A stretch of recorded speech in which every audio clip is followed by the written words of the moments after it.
If we train our children in the biblical way of music when they're young, they won't be skinny jean worshipers or syncopation is a demon people when they grow old. Bonet Music Academy is a music school based in Moscow, Idaho. They offer live online private lessons in voice, piano, guitar, and strings. They even teach students how to sing, read, play, write, and understand music so that they can be faithful musicians now and into the future. If private music lessons are too much for the budget or schedule right now, you will love their hybrid piano video course. Don't leave your kids in the hands of any musical cult. Check out bohnetma.com/cultish and sing a psalm today. Guys, I got the best smell in my nose, and it's called Hosanna coffee. I even have some in my cup right here. It tastes great. It's a Christian company owned by a young family based in Southeast Georgia. And when you purchase your coffee, that's when they will freshly roast it, and you get free shipping to anywhere in the United States. But it gets better. When you make a purchase, $1 of that purchase goes to support a mission. That's awesome. And the flavor of the month for November is pecan pie. So don't wait. Go now to HOSANNA coffee.com and get your coffee today. Welcome back to Cultish, everybody, where we enter into the kingdom of the cults. I am joined with Ryan McMartin, and in the first episode, we ended with Lori Vallow and Alex Cox taking JJ and Tylee up to Yellowstone. There was death, a lot of death talked about. Yeah, and we went over their their backgrounds as well as what happened with Charles Vallow, which was Lori's fourth husband, and his death and the situation that happened there. And now we're on to the part where things get worse. Yep. Extreme. Like this is much worse. Much worse. Man, you can sit back and think. And if you just went to the second episode, I really want you to go back. Yeah. Listen to the first. In this one, we're going to get to how everything culminated, but then we're going to talk about more of the theology behind everything with why Lori. did this happen? Yeah, with Lori and Chad Daybell. But let's continue from where we left off, Ryan. Okay. Well, the last thing that we talked about was on the 8th of September, 2019, when Lori, Alex, Tylee, and JJ all went to Yellowstone National Park. And this is the last time that we know of when the whole family was together. The following day, Tylee goes missing. We know now, with the benefit of hindsight, what happened. We know, due to the ensuing investigation, that for a period of a couple of hours that day, Alex was at Chad's property, and he apparently was digging something. Chad texted his wife Tammy and said that he had shot a raccoon in their backyard and buried it in the pet cemetery, as a way of saying, essentially, don't mind the undisturbed dirt. This is, there's nothing weird that happened. On the 22nd of September, that is the last time that we see JJ alive. And this is a couple weeks later. He went to his school. Again, they're in Rexburg, Idaho. And, that's where he was during the day. And then that evening, he was seen by a couple of friends of Lori's who were in town for the weekend or whatever it was. And they said that they saw JJ there. They said later on that they saw Alex carrying JJ into the apartment. And this is back in 2019. Yes, this is 22nd of September, 2019. Okay. The following day, Lori tells her friends that JJ had to be taken away because he was acting like a zombie. And basically that's the face that most people make when they hear this, because that's such a strange thing for a parent to say. She also called JJ's school that day and said that she was going to be homeschooling him from now on, and nobody sees JJ again alive after that point. On the 2nd of October, 2019, something else that's kind of odd happens. So we mentioned in the previous episode that Lori had a sister named Stacy who died in 1998, and Stacy had a daughter, Melanie, whom Lori thought of as being some kind of reincarnation of her sister. Lori and Melanie were always really close. and I believe today still are. And Melanie, of course, was also close with her uncle, Alex. Melanie got married at some point. I don't know when exactly that happened, to a man named Brandon Boudreaux. That fell apart for reasons I don't know anything about. Somebody tried to kill Brandon.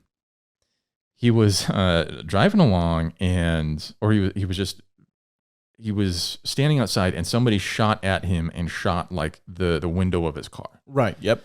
Right. And it turns out, after he filed the police report, it was discovered that the person who fired those shots was driving a car that was the same make and model and color as Charles Vallow's car. And this already was kind of suspicious, but just shortly afterward, something else horrible happens. Mm-hmm. Tammy Daybell, who is Chad's wife, she dies under mysterious circumstances in her home. And it was said that she had died of natural causes, that she got sick, right? We now know, with the benefit of hindsight, that was not the case. That case was reopened, and it was discovered that she was actually killed via asphyxiation. She, in the days before this happened, though, reported an incident that was similar to what Brandon had said. She said that she thought that she might have been shot at. And she saw somebody standing and holding something that looked like a paintball gun. Right. And the weird thing is, when Brandon gave his report, he said basically the same thing, that he saw the guy and he couldn't make out much detail, but it looked like the guy was holding a paintball gun. Man, let me give some context for the day. So October 2nd of 2019, that's when Brandon says that someone shot at him, and someone actually did shoot at him. October 9th is when Tammy says someone shot at her. Yes. And then the 19th of October of 2019, that's when Tammy dies. Yes. Literally 10 days later. Yeah. It's too much of a coincidence for anyone to really think that these things are not directly related. In any case, it's like a snowball, dude. It's just rolling downhill, and it's getting bigger, and now it's just destroying everything. We talked about this off camera, that like when I first heard this story on a Dateline episode, I'd listened to hundreds of episodes of this, and the thing that really caught my attention was that every few minutes they would say something that was completely new and a random twist that went in a direction that none of these other stories go in. And this whole situation is just a sequence of really bizarre, unpredictable things happening, and it still gets worse. Yeah. And that it does. Yeah. So Tammy dies in October. Yes. All right. And Chad, wasting no time at all, marries Lori the 5th of November in 2019. It's just a couple of weeks later. On a beach in Hawaii, no children to be seen. And there were, we mentioned in the last episode that these guys were not very subtle about their adultery. They were like Lori was looking for wedding rings before Tammy died. Like, why are you doing that unless you're expecting this person to die? There's a lot of that kind of stuff that, like, could they at least have had the common decency to be a little bit more discreet? But they couldn't. Well, they thought they were untouchable, man. Yeah, they believed, and we mentioned this again in the last episode, that Lori believed that she could not be killed. She believed that she was a goddess that had been sent down to earth. It's insane, but it is what they believed. Mm-hmm. And we'll be talking a little bit more about what specifically they believed and how this madness kind of makes sense to people who don't want to believe the truth, if that makes sense. Yeah. So JJ, you guys remember, he was not the biological son of Charles Vallow. Charles Vallow is now dead. However, Charles Vallow's sister was JJ's grandmother. So JJ was Charles's grandnephew. Yeah. So the thing is, though, is that his grandparents still want to keep in touch with him. Yeah. And they can't get in touch with him. Yeah. And this is where a lot of the national attention starts to focus in on this case, because Kay and Larry Woodcock, understandably, they love their grandson, and they will not let this go. They will not let Lori get away with whatever is happening. So they start knocking on doors. They start pounding the pavement trying to find their grandson. And they start getting media attention involved. They start getting police agencies involved. And suddenly everybody's looking for these kids, because they quickly realize that it's not just JJ that's missing, it's Tylee as well. Yep. And then on the December 11th, 2019, Alex Cox dies. This, again, looks like natural causes, like it did with Joe Ryan. And the case was reopened, and it's still kind of mysterious, but it probably still was natural causes, but he also was into drugs and stuff like that. And so that one's kind of weird, but he did say a number of things prior to his death to his wife. He had just gotten married a few weeks before this happened. And he was saying things like, I'm going to be their next victim. Yeah. And it was things like that kind of made his wife sort of pay attention to what he was saying and be like, this is weird. This is not a normal situation here. Yeah, he's a loose end. Yeah, and that's a loose cannon. Yeah. It's like, at some point you got to think, well, this is the guy that knows everything, and we're depending entirely on him being devoted to us. But what happens if he changes? What happens if he slips up? If he gets drunk and says something? Well, you got to deal with that. Yeah. But we don't really know if this was a murder or if this was just something that worked out in Lori and Chad's favor. Yeah. But the following day, though, Tammy Daybell's body is exhumed and an autopsy is completed. And that's why we mentioned before that she was later found to be asphyxiated rather than to have died of a sickness. And now it's like, well, how many people could have done this? How many people could have choked her to death? There really aren't very many options here. Now the police are zeroing in on these people. But remember, they've skipped town. They're in Hawaii. They're in Hawaii right now. On the 3rd of January, following month, they carry out a search on Chad Daybell's property for the first time. This is not the one where they find the bodies. They don't find that yet. On the 25th of January, that's when Lori and Chad are located by the authorities. They find out that they're in Hawaii because they didn't already know that these guys had gotten married or anything like that. Right. Right. And they give Lori Vallow a court order saying you have to physically produce your children or provide proof of where they are by the 30th of January. Well, guess what happens on the 30th of January? Nothing. She doesn't show up. And now she's in violation of a court order. Now they can pick her up. Yep. Man. On the 21st of February, Lori Vallow was arrested in Hawaii on charges of child abandonment and desertion. Now, this is one of those things where they arrest her with what charges they can right now, but there's a whole list of things that they're just waiting for the go-ahead. This is just to get her in chains. Yep. She was charged with resisting officers. She is charged with criminal solicitation to commit a crime and contempt of court because of the violating the court order. Mm-hmm. She's held on a $5 million bond, is later extradited back to Idaho. After her arrest, Chad Daybell is confronted by an ABC News journalist and asked if the children are safe, and he refuses to answer. Yep. This is what we refer to as a bad sign. Yep. At any point, I kind of wonder what it must have been like for the loved ones of Tylee and JJ at this point, because nothing that Lori and Chad are doing, nothing is what a normal parent would do if asked to produce their children by the court.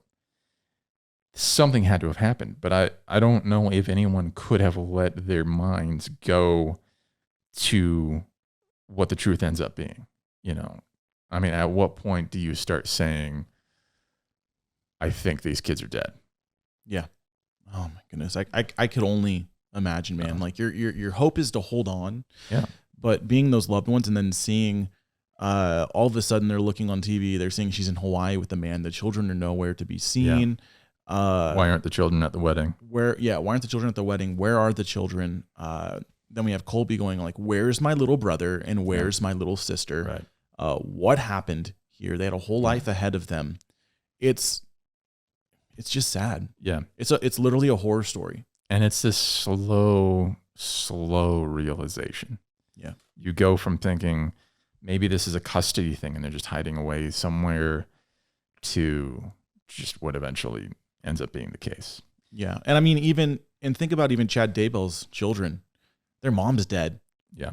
And now their dad is in Hawaii with this woman that they probably know nothing about. Yeah. I mean, Chad and Lori know each other really well. I mean, they weren't really hiding it very well, but the children don't really know what's going on. Yeah. And their mother's dead. And from what I can tell, they've more or less landed on the idea that like Lori is the one that corrupts Chad. Right.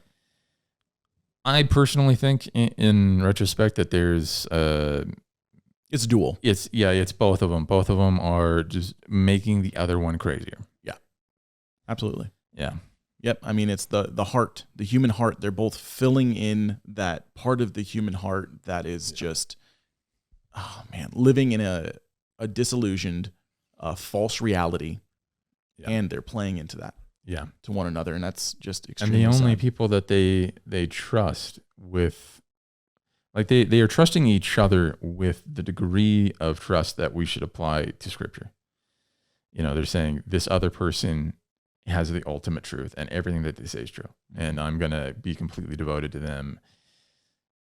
And things are not going to go well. Yeah, man. So let's go back. So when was it exactly when Tylee went missing again? Was that around September? Yeah, 8th of September, 2019. Yeah. And it's not until June of 2020 where JJ and Tylee's remains are discovered on Chad Daybell's property. They are indeed dead. JJ's body is found in a black plastic bag and wrapped in duct tape near a tree.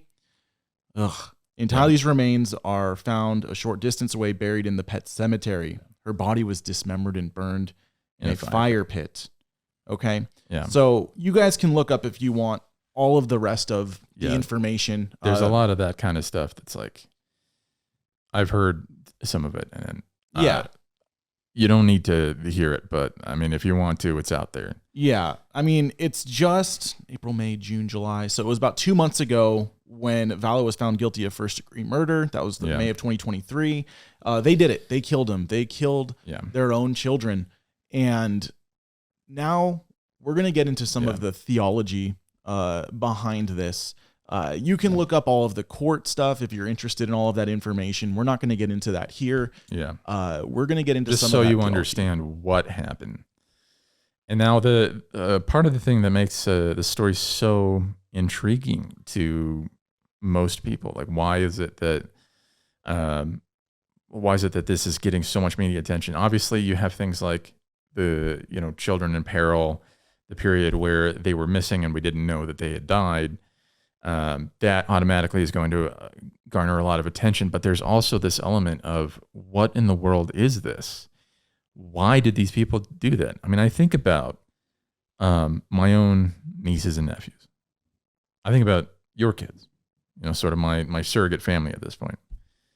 I think, what kind of obstacles would an otherwise decent human being have to overcome in order to get to the point where they would be willing to kill their own kids? That's the thing that blows people's minds about this. There was a time, Lori was not always a monster. There was a time when she was a normal woman, a single parent for periods of time, and there was nothing like this. So how did we get here? And that's what we are going to at least try to explore here, because I think ultimately what it comes down to is Chad wanted Lori. That is your motivation for what happened. And he abused his situation as a religious leader to try and get her to do what was necessary to remove any barriers between her and him.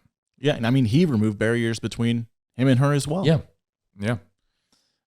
And it starts really with, well, there are a lot of different ways in which this starts. I mean, ultimately, really, it starts with just having an evil, sinful heart. Yeah.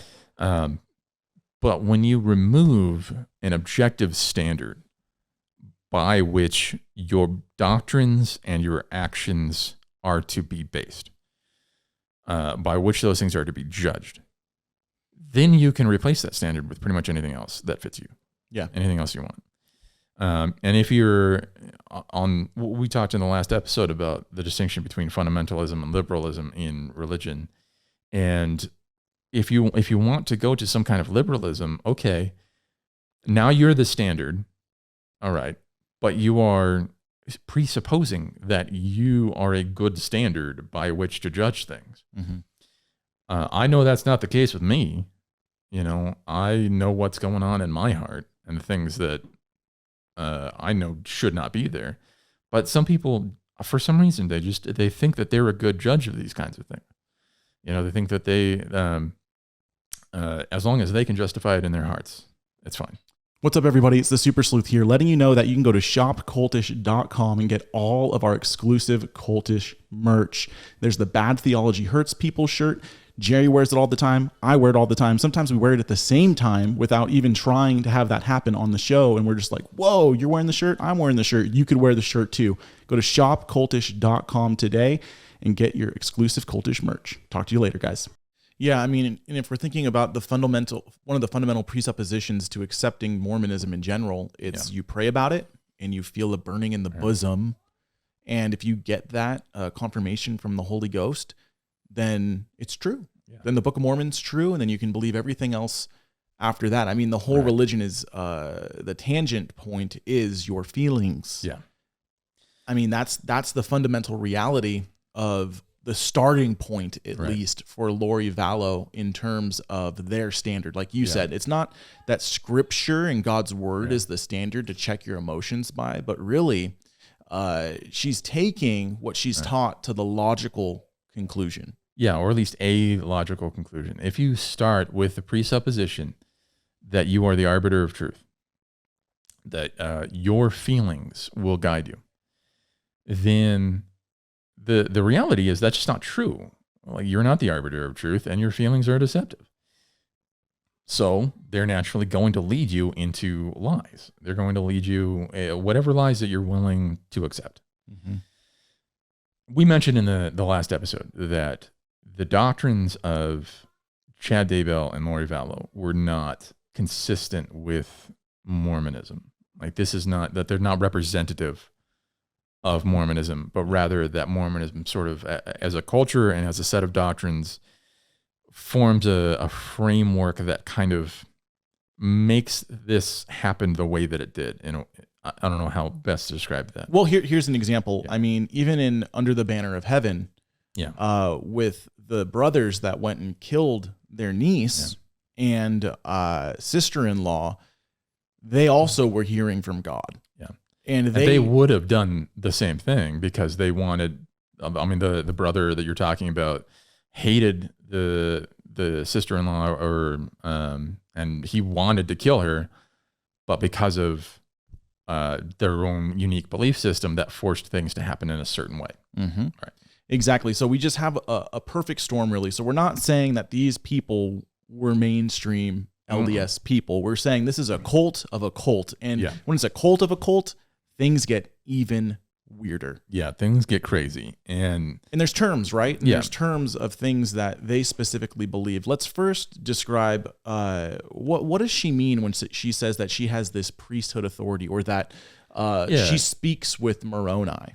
That she speaks with Moroni. Okay, so I thought it was interesting when in that interview Charles was saying that she had like some kind of priesthood authority, because in Mormonism, women do not have priesthood authority.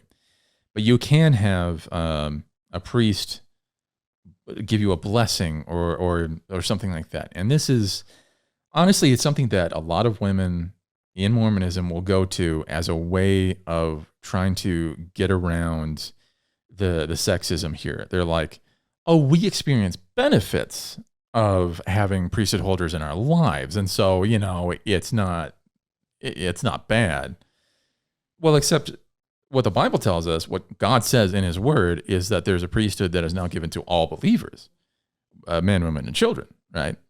So they've gone backwards, and people have to kind of justify that in some way or try to reconcile this. But yeah, she was saying that, and I guess it might be helpful to sort of remind our viewers of basically what the restored gospel is, so we can show where exactly they deviate from. Yeah, let's do it. Okay. So the restored gospel, the quick version of this, of the LDS restored. Right. This is basically what the Church of Jesus Christ of Latter-day Saints teaches. Right. So in their view of the universe, they're saying that the universe has existed in one way, shape, or form for all of eternity past, and we existed along with it. Right. We were what they call intelligences. Nobody really knows what that is, and there's not a lot of attention that's focused on that.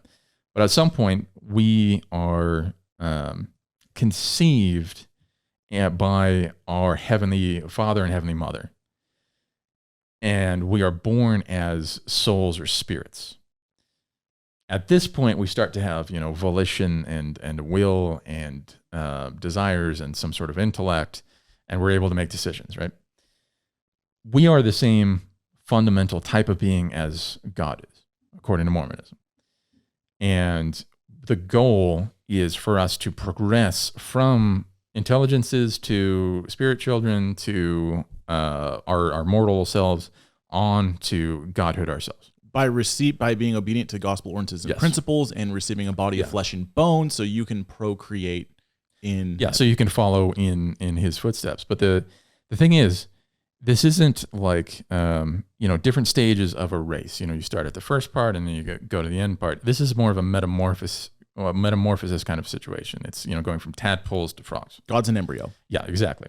So the idea is, before we came here to the earth, there was a conflict in heaven, and the conflict surrounded the idea that God wanted to give us a sort of environment in which to have our mortality and grow and sin, but then receive salvation and move on to the next stage. And He had a council with the other gods. That's a whole other thing. And during that council, two of his sons, Lucifer and Jehovah, both offer plans of redemption. Lucifer's plan is that he would go and be essentially the savior of the world, but he would remove our free will, and he would guarantee thereby that every single human being would receive salvation and move on to the next stage. Jehovah's plan was that we would give free agency, and in exchange, we wouldn't really, not all of us would accept the true gospel and move on. Elohim, our Heavenly Father, chose Jehovah's plan. Lucifer did not take this one. He decided to reject Elohim, reject Jehovah, and there's a war in heaven wherein about a third of our spirit brothers and sisters side with Lucifer. As a result, we are able to go into mortality and receive physical bodies and move on. Our brothers and sisters who followed Lucifer are not permitted to do that, and they are what we now call demons. Right. They cannot inhabit mortal bodies in mortal probation. Yeah. They're damned. Yeah. Damnation in Mormonism means that you stop your progression. Yep. So literally a dam. Yeah, exactly. That's kind of how they think of it. So it's not like necessarily going to outer darkness or going to hell and being separated from God, because you could, from this point, you could be damned and still end up going to like the first degree of glory or whatever.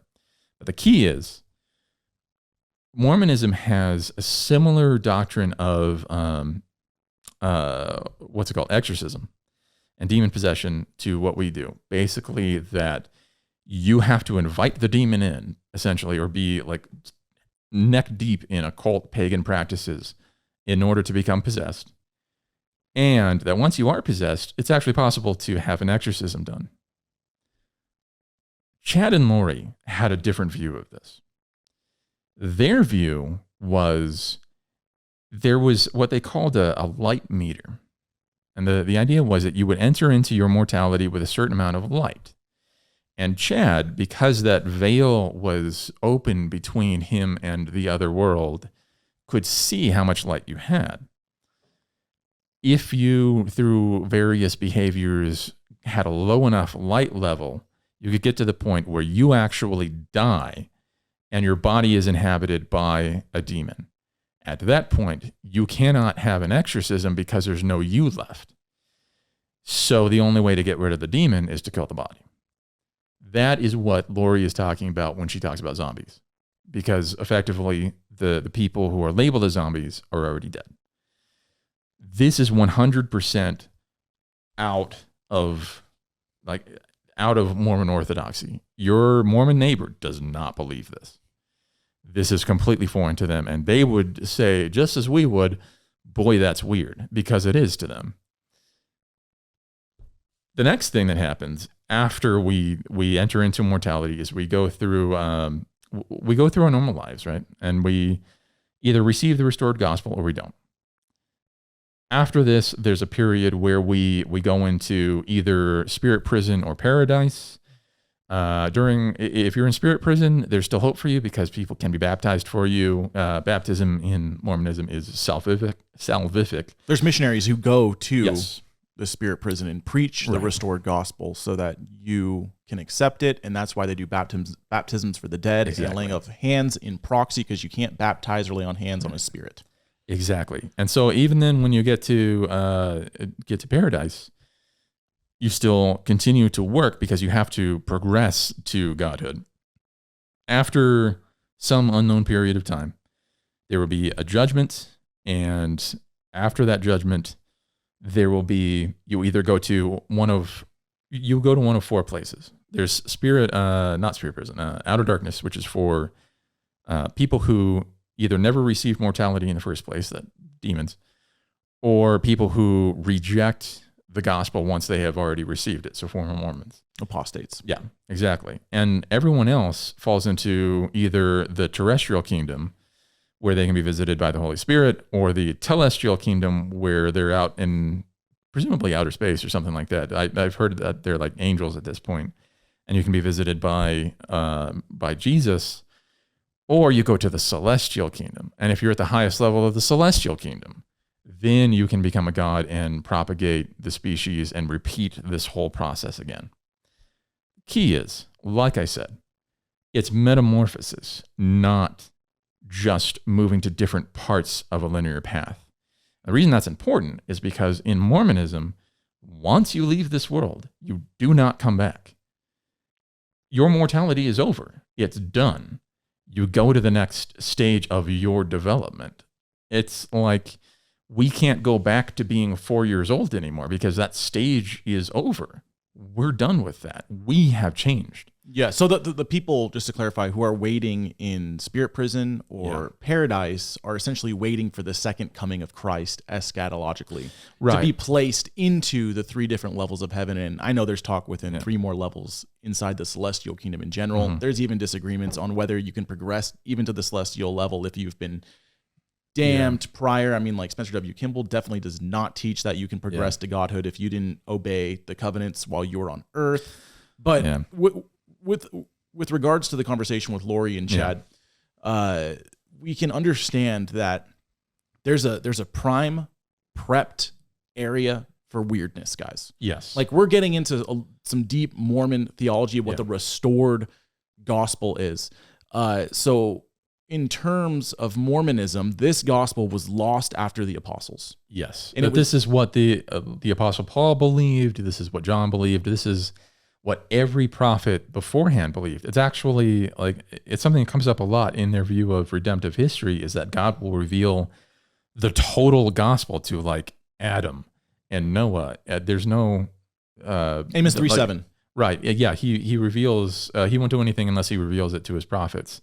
And he's like, the idea is he reveals the entire gospel to each one of them, but then they only reveal part of it to the rest of the world. So Yeah, like the whole view is known by the apostles and all that kind of stuff, and then it's lost. It's lost, restored by Joseph Smith, who then speaks supposedly with the first vision, God the Father and Jesus Christ, whatever. There's many different accounts of it. Did it even take place? We don't really, even though I'm suspect to say didn't even happen. You wrote it about it 11 or 12 years later. But with Chad and Lori here, we must understand that there's a fundamental belief that God can like literally and audibly speak to you through prophets today. Yes. Okay. And then we have Chad, who has 2 near-death experiences. And I've talked with a man, and I talk to him almost every Thursday now in Provo, who has also had near-death experiences. And he essentially kind of believes that God speaks to him as well. And it's loopy. Yeah, it gets to be a little weird. And there's a reason for why that kind of develops the way that it does, right? So in how far back to go? In Mormonism, it is almost by definition dispensational. So in normal mainstream Christianity, dispensationalism is still, I mean, I would disagree with it, but it's within sort of the realm of orthodoxy. You know, I'm not going to anathematize John MacArthur for being a dispensationalist. Love John MacArthur, he's just wrong about this part. In normal traditional Christian dispensationalism, it works by, the idea is that God, you can divide all of human history into these 7 distinct historical periods that are based on what God gives humanity in order to help them live holy lives, right? And there's a predictable kind of cycle that plays out. You know, he gives a command, humanity disobeys that command, and as a result are judged, but in like a merciful way, so he's still giving people stuff, right? It starts with the age of innocence, right? From creation of man to the fall. Right? And then it's the age of conscience from the fall to Noah. Then the age of civil government from Noah to Abraham. Then the age of the patriarchy from Abraham to Moses. The age of law from Moses to Christ. The current age, which is the church age or the age of grace. And then finally, there will be a 1,000-year reign of Christ, which they always take to be a literal 1,000-year period. Right? So you notice that that's all like it's Christ-focused still. You know, it's what God gives to humanity, not what we are doing. Mormonism has a similar model. The idea is that God is, you can divide history into 7 distinct periods of time based on God revealing the gospel to specific prophets. And so the focus is actually on the prophets themselves. Like there's the age of Adam, the age of Enoch, the age of Noah, then Abraham, Moses, Christ, and then finally Joseph. Man, doesn't that sound so weird? Yeah, it's like similar, but it's important. When you throw the name Joseph in there, that's when it gets weird. It reminds me of talking to someone who was getting involved in the World Mission Society Church of God and not really realizing that they're in a cult until they're getting baptized. And right when they're about to go underwater, they say, "We baptize you in the name of Unsung Hung." Person comes up out of the water and they go, "What did I get myself into? Yeah, what did I do?" Everything's starting to sound normal. Enoch, that's a little weird. But then when it gets to the dispensation of Joseph, the prophet of the latter day saints, guys, that's the reason for why they call that. And that's the funny thing about Mormon cults is that they will almost uniformly declare themselves to be the new dispensation, because in their framework for how these things play out, God gives a revelation, and initially there's some acceptance, but eventually there's an apostasy. It's not the judgment; it's the apostasy that ends that period. Gotcha. And now there needs to be a restoration. So let's think about Lori and Chad then. In terms of him being this prophet with this light meter, how does that play out into his theory of the end times? Does he think he has this mission now before the second coming of Christ to rid the world of these zombies? Yeah, they talked a lot about like that's the main mission now. So we mentioned how there isn't any reincarnation in Mormonism because it's a metamorphosis. Well, what Chad and Lori believed is that actually there is reincarnation, and that Lori and Chad had lived many lives before this. I forget the exact number. They had always been married in these previous lives. I think that was something that Chad kind of slid in there to try and kind of nudge her in his direction. Mm-hmm. But they had lived these previous lives, and Lori and Chad had both become gods and still came back. And now their mission, the reason for why these gods had to come back, was to defeat the demons. And the demons supposedly are those, again, who like their light meter had gotten so low that the demons could possess the body, and now that person is dead. And so if they hadn't been caught, they would still be killing people. Wow. It's literally a theology built upon salvation of killing people. Yeah, salvation by murder. Salvation by murder. It's like a weird form of blood atonement.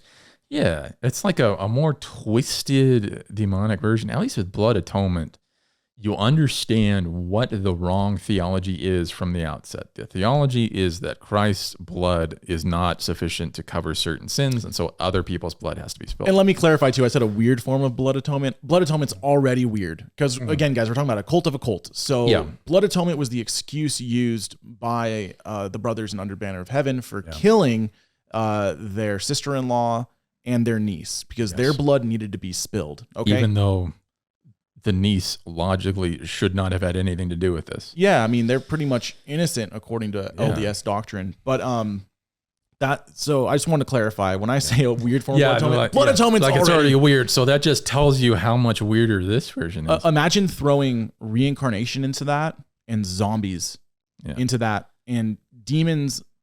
Oh man, by a man just with his own light meter in his head. Yeah. He says, oh, so-and-so, they're getting a little bit darker. I don't like what they did. They're starting to do some stuff. And there were other people that their light meter was decreasing. Yep. There were people that had been a part of this group. It wasn't just this family, but there were other people that were a part of this group who were getting kind of sidelined and marginalized because supposedly their light meter was getting a little too low. Anyone who disagrees with them, really. Yeah. Anyone who's not completely 100% on board. What's up, everybody? If you are blessed by this content and you want to support the gospel's proclamation to the cults while equipping the church to combat deception, then come join us and become a Cultish All-Access member. You will get an ad-free experience and exclusive content like Cultish the Water Cooler, where you hang out with Jeremiah and myself as we go live and interact with all of our members. You'll also get early release of episodes 1 to 2 weeks early. On top of all of that, there's also Cultish the Aftermath. It's an after-show commentary where we get to say all of the things that they won't let us. On top of that, you get all of the other training on apologiastudios.com. Come, be one of us. Head over to thecultishtshow.com or follow the link in the show notes and click the join button. Directly support the work of this ministry as the mission is completely funded by you, our listener. I wonder how many people Chad and Lori thought were no longer people, but they're demon-inhabited bodies on the earth. I mean, we see a very similar conversation happening today. I know it's more of a joke, but there's that whole NPC culture. You know what I mean? Where you can watch videos online where it's like, look at this NPC. It's like, I'm the only real one in existence and everyone else around me is I'm the main character. I'm the main character. Yeah. Everyone else is a non-playable character. And look what's going on with the glitches in this simulated reality. Yeah. I actually kind of want people to understand that if you hold to those types of views, look how similar you actually are to Chad and Lori. We're not that creative. It's not that creative. And that can lead you down a path that's very dangerous if you don't start thinking that other people around you are made in the image of God, that they actually are real. Then you're going to want to manipulate and do what you want to people in order to get an outcome that you desire. And that's what Lori and Chad did. And they developed a theology to literally brainwash themselves into thinking that what they were doing was God glorifying. Oh, yeah. And Lori in particular believed that her status as a god meant that she could do anything she wanted. And it was... she's already good to go. And so there are no repercussions for anything she does in this life. But yeah, this is part and parcel of something we've seen a million times before. This is what happens when you take any group of people, whether they are people that you just label individually or a whole subset of humanity, when you label them as being something other than 100% persons made in the image of God, you inevitably will begin to think that you can do whatever you want to this group. Wow. We saw that with the Nazis. We see that now with various Abortion. forms of abortion and of racism and of anything like this. You say, well, yes, the fetus is a human, but it's not really a person, and so we can do whatever we want, including and up to tearing it apart and sucking the pieces out through a tube. That's on Planned Parenthood's website, by the way.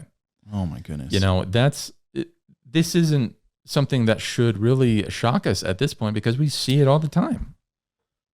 Yeah, I mean, that leaves me pretty speechless. I mean, not just Mormonism has primed and prepped these people for the reality that we're living, just our society in general. Yeah. And I mean, that's kind of a heavy thing to think about. I've said it in other episodes that the atheist agnostics or people in our society can wag their fingers at Jim Jones and say, look at what he did was horrible. But they don't realize that the same beliefs that they have about worshiping what they would mock God and say a sky daddy or a sky god, stepping on the Bible, saying that that's the letter from the word of God that has destroyed people and created racism. This is stuff that Jim Jones taught. Yeah. And people are spouting these things today thinking that they're so wise and smart. Meanwhile, they're murdering their children in the womb. I mean, society in general has prepped a people to dehumanize others and kill them in a sense. I mean, our hearts are very twisted. Jeremiah 17:9. And if you believe in something to where it's your heart that tells you whether or not what you're doing is true, how can you distinguish between the serial killer and the whims of your heart? Yeah. And when you get down to it, the only way to avoid either participating in or at least holding a view that supports the kind of stuff that Chad and Lori did to innocent people, the only way to avoid that is to have some kind of system of belief that gives every single human being on the face of the planet intrinsic value, regardless of what stage of development they're in, regardless of what they look like, regardless of where they came from, or even what they've done or what they believe. You have to have a system of belief that will actually allow for this to happen. Otherwise, if you're a naturalist, which most atheists would be, if you're a naturalist, there is no reason to believe that any human being is more valuable than, a rock or a tree or some mud somewhere. There's no objective reason for that. You've cut yourself off at the knees here. You have nothing to stand on.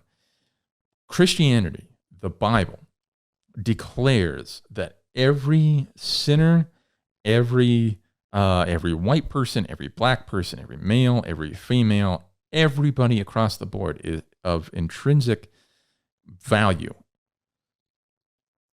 I've never seen that happen in these cults. The cults always depend on an us versus them kind of thing. Those people over there, they're not as valuable as we are. Yeah, it's true. I mean, Paul declares that the gospel is not from man, it is from God. He condemns the ordinances of men in Colossians in multiple areas, stating that it's men who make stipulations for things. It appears to be wise and religious, but in the end, it is of no value in stopping the indulgence of the flesh. Right. We're all created in the image of God on an equal playing field as being condemned before God. But then it's God himself who is the just and the justifier by sending Jesus Christ to die on the cross for our behalf so we can have a unity and bond through the Holy Spirit, not by ordinances of men separating and creating different classes and systems of value of worth for humans. The Bible absolutely condemns that from Genesis to Revelation. Beginning to end. It's right there, even right there in the beginning when God created. That means he sets the standards, he makes the rules, and we're supposed to be obedient to the rules that are outside of ourselves instead of the ordinances of men. In fact, most scholars would agree that first creation account is meant to be a polemic against the other creation accounts that were in existence at the time. And part of that is there were other like Canaanite kind of religions that would say things like, the king is made in the image of the gods or God, whatever. And what God says is not only is all of mankind created in the image of God, but he specifies women, male and female. He made them. There's really no way of reading that passage without saying, okay, men and women are both made in the image of God. And that was revolutionary. That was mind-blowing at the time, and it should still be to us today, because there are a lot of people out there who think that women are second-class citizens, a lot of people who think that men are second-class citizens. Or should be. Yeah. But God says, no, it's both of them. Similarly, when we get to the New Testament, we see reiterated the idea that we should love our enemies. Why? Because our enemies are made in the image of God. One of the things that makes the love of Christ so unique amongst all other loves is the fact that he has love both for the victim and for the perpetrator. It's hard for us to admit this, but you know what? God loves Lori Vallow. God loves Chad Daybell. And we are to love them too. But what does that look like in this context? It involves judgment. It involves justice. It involves truth and recognizing what is really going on here. It involves the gospel as well, because it's God who is the one who justifies. And I mean, man, yeah, you said it so well. We're all made in the image of God. We're all fallen, right? Let's think about Chad and Lori in terms of the light meter. If God has a light meter. I hate even saying light meter. I start thinking e-meter in Scientology. If there, what does the psalm say? If God should mark iniquities, who could stand? I'm starting to talk like that kid from the internet. That have you ever had a dream, kid? You know what this is. Yeah. No. Yeah. So God. Let's say God has that light meter. Okay. Yeah. All of us are dead in our trespasses and sins. We're all on equal playing fields. Lori, Chad, you too. You know what I mean? Yeah. But that's the beautiful thing about the gospel, is that it doesn't take you to go slaughter that person. Yeah. Right? Whatever form of reincarnation, whatever weird theology you're believing, that's not what God did. That's not what God offered. He says he offers his only son so that you can be made alive again. And Jesus even uses the terms born again. Right? Not by flesh or the will of man, but by God. Yeah. That's Jesus in the book of John absolutely condemns everything that Lori Vallow and Chad Daybell taught easily. No, you don't do it. God does it. It's not by the will of man. It's not by slaughtering individuals. He says, but no, I'm Jesus, I'm God, and I am the sacrifice. Yeah. You don't need to try to kill your brother. Yeah. It's not going to save you. Psalm 49, a man can't ransom another man's soul from the pit by giving him his life, because the cost of a soul is pricely, and this person will still see the pit. God doesn't want it. He wanted the sacrifice of his son, and that's what already occurred in history. So, I mean, you got to read your Bible for real, in order to not be deceived by these types of things. And the thing is, as Lori wasn't reading her Bible, and if she was interpreting it through Chad Daybell and vice versa. Yeah, and there are people I've seen online who have said, well, this is what religion does. And I'm like, you need to read your Bible, because the Bible condemns all of this. It's just every single aspect of it. The lies. If they really believed that what they were doing was good, why did they need to lie?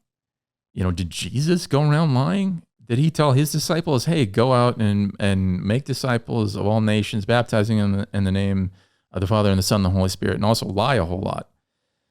No, not in my Bible. If people actually did what Jesus said, this kind of stuff would not be happening. I've always wondered, has anybody really gone up to those people who decry all religion? Has anyone gone up to any of those people and said, do you believe, in all honesty, that the world would be a better place if everybody acted like Jesus?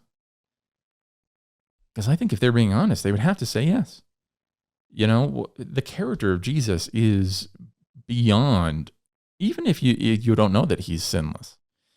The character of Jesus is just so far beyond anyone else. If we modeled our lives around him and did what he actually said, everything would be better. And I think even the most hardened atheist would have to admit that. Yeah, what you're saying, you're not denying that Jesus was sinless. You're saying just for I'm the saying even if you agnostic, didn't know, even if you weren't Orthodox at that point, I think the truth is still just so obvious that Jesus is the paragon of virtue. He is the one by which we should be modeling our lives. If we modeled our lives around Joseph Smith, a lot more of this stuff would be happening, honestly. Wow. Yeah, you're right. I mean, think about that, man. Our society today rejects God, embraces their feelings, and in order to feel comfort and peace, they sacrifice the children in the womb. Mm-hmm. That's just reality. That's reality. That is reality. And Lori and Chad Daybell reject the biblical Christ. They reject what the Bible says. And in order to bring peace in their life, they sacrificed their children. Yeah. That's the reality. Yeah, because they started to think of their children as being something other than human. Man. One other thing. Okay. I didn't really notice this at first until I started studying this and somebody pointed this out. All right. Think back to the early days of Mormonism. Mm-hmm. And we've talked about a lot of this stuff already. You guys will find out about it later. In the early days of Mormonism, there's a heavy emphasis on the magic worldview. And that hasn't completely gone away, but there's more of it in like the first few years. A lot more, Joseph translating by looking at a seer stone that gave him the ability to see what the words were in English. There's a lot of that kind of stuff.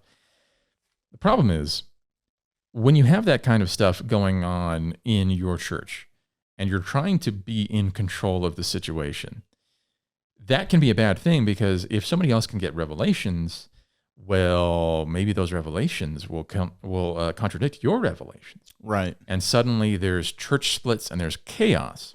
Joseph didn't want that. So the question is, what do you do with that?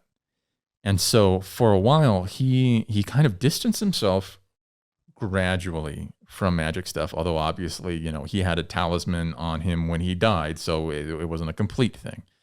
But he would do things like, say,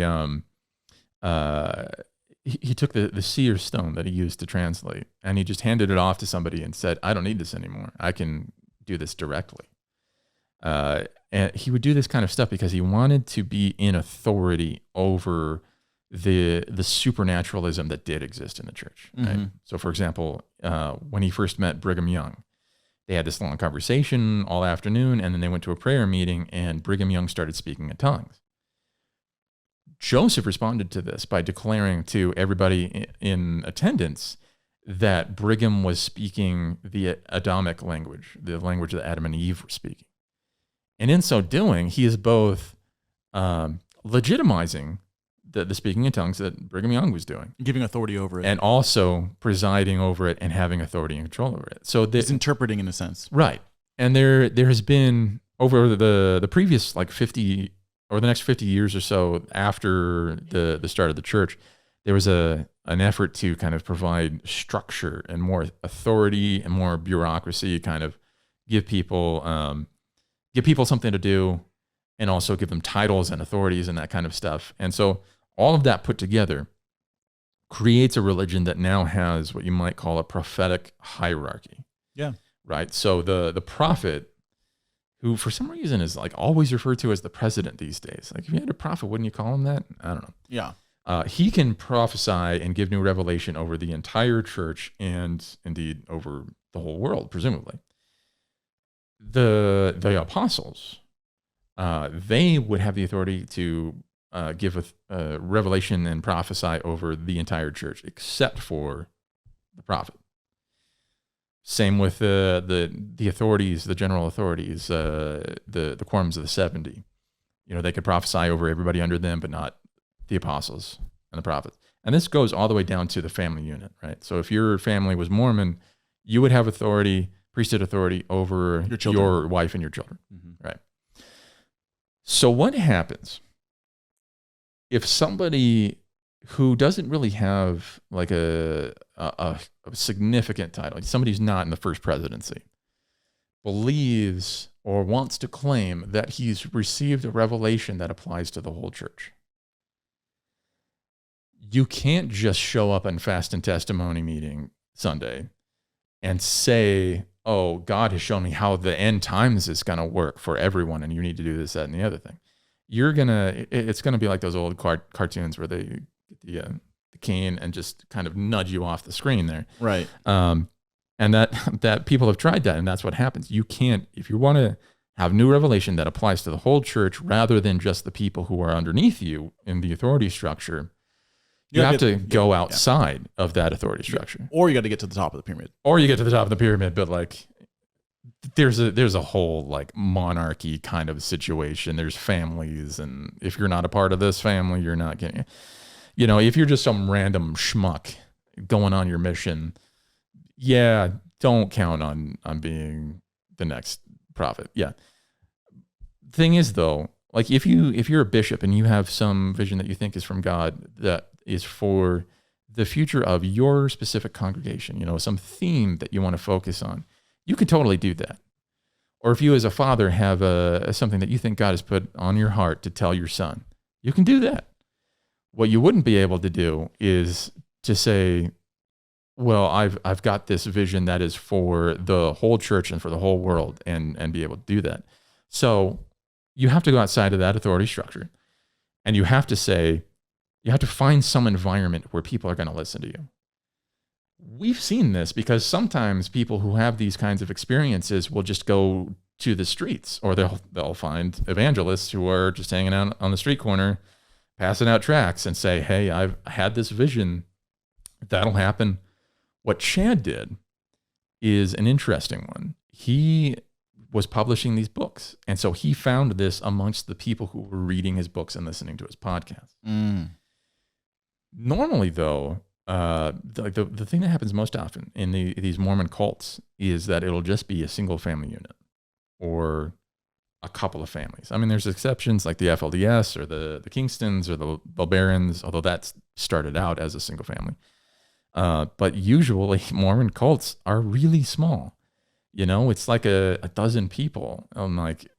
People have commented on this online, and they've said, this is such a small group. And I'm like, well, if we were talking about like Jonestown or some other non-Mormon cultic group, sure, probably, because that's normally, people just go out and preach and gather in whoever they can. But in this case, really, if you think you've got a revelation, the only people who are going to pay any attention to you are your own family members, because they are the only people in the context of a Mormon hierarchy who are supposed to listen to you. Right. Who are supposed to receive what you've said. Wow. Anybody above you is just going to look at you sideways. Again, because this is outside of normal Mormonism. Man, and look what they did to their families, man. Right, yeah. The mercy of the wicked is cruel. It is.